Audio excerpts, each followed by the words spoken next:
محترمہ بے نظیر بھٹو زندگی بھر بہت مصروف رہیں۔ پارٹی کے لوگ، سماجی روابط اور بیرون ملک سے آنے والے مہمان سبھی سے ملاقات کرنا ان کی منصبی ذمہ داری تھی، اس لیے ان کا شیڈول کافی سخت ہوتا تھا۔ 27 دسمبر 2007 کو بھی محترمہ بے نظیر بھٹو کافی زیادہ مصروف تھیں۔ انہیں صبح کے وقت افغانستان کے صدر حامد کرزئی سے ملاقات کرنا تھی۔ سپیر کو لیاقت باغ راولپنڈی میں پیپلز پارٹی کے جلسہ عام سے خطاب کرنا تھا، اور پھر شام کو انہوں نے زرداری ہاؤس اسلام آباد میں موجود چند غیر ملکی سفارتکاروں کے لیے عشائیہ دینا تھا۔ اگلے روز یعنی 28 دسمبر 2007 کو آصف علی زرداری بھی پاکستان واپس پہنچ رہے تھے۔ وہ یہاں کی انتخابی مہم میں حصہ لینے آ رہے تھے۔ آصف زرداری اور بے نظیر بھٹو کو 11 سال کے طویل عرصے کے بعد پاکستان کی آزاد فضا میں پہلی بار اکٹھا ہونا تھا، کیونکہ جب بے نظیر بھٹو پاکستان میں تھیں تو زرداری جیل میں تھے۔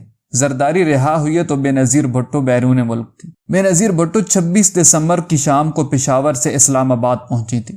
وہ اپنے پشاور کے سخت تھکا دینے والے دورے کو نمٹا کر ابھی سونے ہی لگی تھی کہ رات 1:15 بجے انہیں اطلاع دی گئی کہ ISI کے سربراہ جنرل ندیم تاج انہیں ملنے آئے ہیں۔ محترمہ سے جنرل ندیم تاج کی اس ملاقات میں رحمان ملک بھی موجود تھے، اور یہ ملاقات 2 گھنٹے تک جاری رہی۔ کہا جاتا ہے کہ اس ملاقات میں ISI کے سربراہ نے محترمہ کو لیاقت باغ کے جلسے میں نہ جانے کا مشورہ دیا تھا، جبکہ رحمان ملک کا کہنا ہے کہ اس ملاقات میں صرف اموی خطرات کی بات ہوئی تھی۔ 27 دسمبر کی صبح اپنی رہائش گاہ زرداری ہاؤس سے افغانستان کے صدر حامد کرزئی سے ملنے سرینا ہوٹل اسلام آباد پہنچی۔ وہ دوپہر کو واپس زرداری ہاؤس پہنچ گئی اور لیاقت باغ راولپنڈی روانگی تک وہیں رہی۔ حامد کرزئی سے محترمہ بے نظیر بھٹو کے اچھے سفارتی روابط تھے، اس لیے انہوں نے محترمہ کو پاکستان واپسی کے موقع پر کراچی کے بجائے کابل اترنے کی پیشکش بھی کی تھی۔ سرینا ہوٹل میں محترمہ بے نظیر بھٹو اور حامد کرزئی میں ہونے والی ملاقات میں محترمہ کی سیکورٹی کے حوالے سے جیمرز دینے کی بھی بات ہوئی تھی۔ محترمہ نے یہ بات نہید خان کو 27 دسمبر کو لیاقت باغ روانگی سے پہلے بتائی تھی۔